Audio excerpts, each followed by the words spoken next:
Welcome to McPlum, simple solutions served daily. You begin by signing into the copyright tool with a verified account and enabling two-factor authentication for security. Once signed in, upload the work and attach complete metadata, title, creation date, author, so the system can match accurately. Then select the content type and run the initial similarity scan. This first action seeds the process and reveals obvious matches quickly. Make sure to save a local copy and note the scan ID. You'll need it for reference as you move to refinement.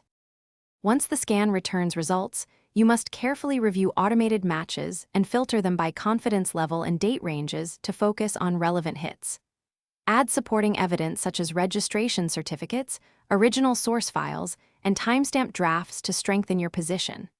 Next, set the claim scope, whether you request a takedown, a notice, or a licensing proposal, and draft a concise statement explaining ownership. Make sure to preview how the tool will present the claim before submission to avoid you submit the claim and immediately record the reference number and the platform's expected response timeline so you can follow up if needed.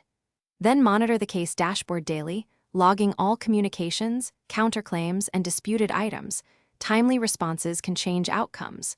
If the claim is denied or met with a counter notice, prepare an appeal by adding fresh evidence or narrowing the claim scope to the strongest elements.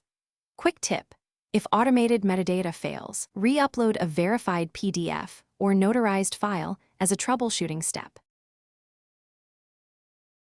Thanks for watching. Stay juicy and subscribe.